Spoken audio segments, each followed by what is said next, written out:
I don't really have words for this. This had demos and pre-alphas and surveys for improvement, but here we are. Impeccable.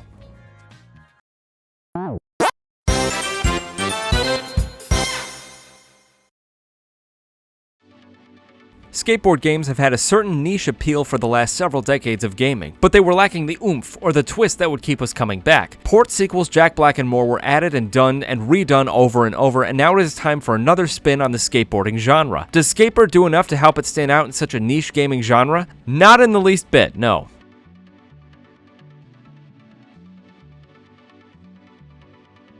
Skatebird takes place in the quaint little town of somewhere, someplace, on the island of whatever, within a community of birds with increasingly silly names and outfits. You get to take control of a bird of your own design, meaning you get to decide its colorful look and the watches it wears as a belt, the crown, and even the 3D glasses we definitely gave ours. After you design a bird that says you get to skate. There's no real story to this, and most of the game centers around skating around to different birds who, for some reason, can't collect their own snacks, can't collect their own paper clips, can't observe their own spots on roofs, and are basically different cinder blocks characterized by their silly names and outfits. They'll ask you to complete objectives that, for some reason, move the story along so you can help your big friend, who everyone knows. Big friend has a job they hate, and birds want to help improve their day. So they'll commit several crimes, ruin the feng shui and practicality of big friend's bedroom and workspace, all in the service of helping them.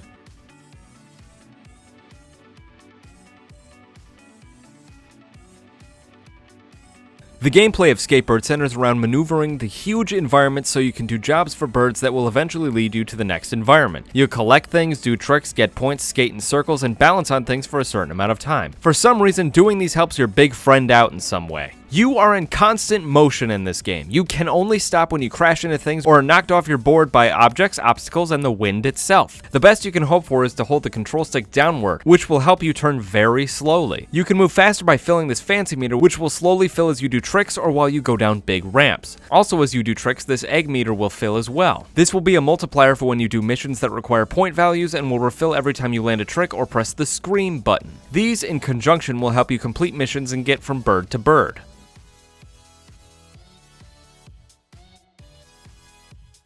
One of Skatebird's biggest failures is the introduction of time limits to the missions you complete. Because each environment is not a timed romp where you must score the most points, there should be no point in introducing time limits because there are no consequences besides needing to start over. Time limits were only introduced so players had a metric to measure their failure and frustration. You now know how long you've been playing, how long your patience will last, and how much you won't miss this game when you set it down after the time limits grind your patience to nothing. Another of its greatest failures comes in when collecting things. These things, most required for missions, do not stand out among the backgrounds and the ramps where they appear. This makes them incredibly hard to see, much less find, specifically if you're under a time limit. There is this bird pointer that will recklessly change direction as you draw closer to different objectives, and will only point in the general direction of where you need to go. If collectibles and objectives just had some sort of outline or bright light to indicate where they were, they would be so much easier to find. Missions in this game are so needlessly complicated with time limits and difficulty seeing what you're doing weighing them down.